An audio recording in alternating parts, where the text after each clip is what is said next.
I just got this in my shop. This is a 1999 Bally Revenge From Mars. And Bally and Williams merged. Williams bought Bally out in the late 80s. So it's all one company. This one here, the sides are nicked and dinged and everything. But the playfield is just really in great shape. You can look at this shooter lane. And you can see that there's just no wear there. No, playfield needs cleaned, it needs torn down and everything, but it's really nice. And this is an interesting pin. It's got an interesting story behind it. In the 90s, Williams was in Bally. We're just cranking out all these great pins in the early 90s. Great pins. And by the mid 90s, pins had slowed down. They may have become victims of their own success. Because operators, guys like me, who put machines out on location, that's what we're called, we had all these great pins that were still out making money. So you didn't need to buy as many when you already had all these great pins. And, by about the mid-90s, pins sales had slowed down and the pinball division was losing money. And by the late 90s, the management came up and said, come up with something unique, something innovative, something that sells and makes money, or we're closing down the pinball division. And this is what they came up with. It's pretty interesting. If you look up in here, it's all filthy. We, just started working on this. But there's a video game monitor up in there.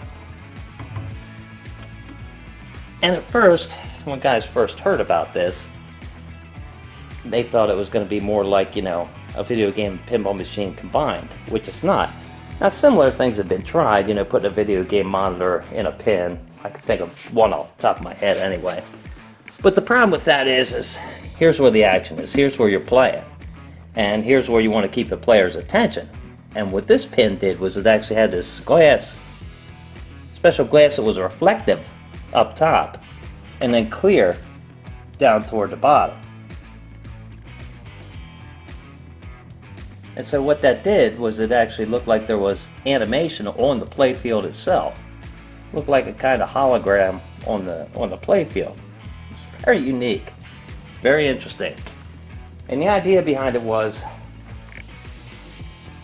that you could change the artwork, buy software, buy a playfield, and you could get a new pin and just use the same cabinet and monitor and everything else, computer that's in it and all those things. Now if you look at this, they made it real easy. You've got this wire harness here, and that plugs into the back of this playfield. Very simple. And this playfield is on rails, so it comes right out. And it also makes it nice to work on it for a technician, because you can move that thing almost anywhere. And you could also flip it up. It had these things here that you could flip the playfield up.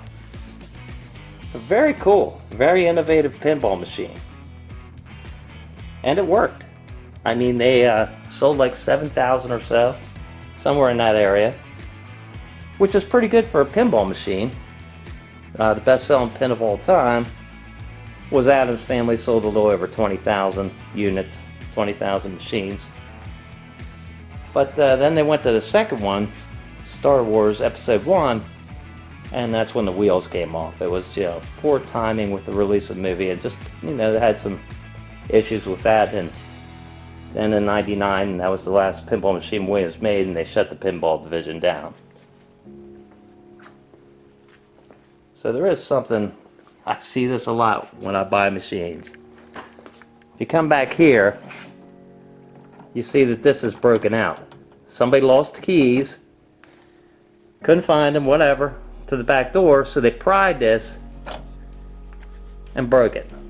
And I get tired of seeing this, so I'm going to show you a real easy way to break into these. So just hang on a second.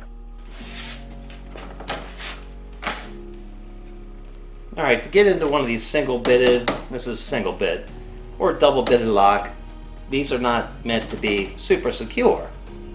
I mean, there's nothing in here anybody's going to steal. They're going to break it to a location, they're going for the cash, they're not going to break into this. So these aren't made to be super secure. So what you do is you just take a flat screwdriver and a hammer, and you just tap that in there, just knock it in there. Take a wrench, put it on your screwdriver, and just turn it. Now, of course, I'm not going to do this with this one. This lock's been changed. But did you know that little trick there? But like, I don't know if it's all screwdrivers, but with these Craftsmans, you can get a wrench on them.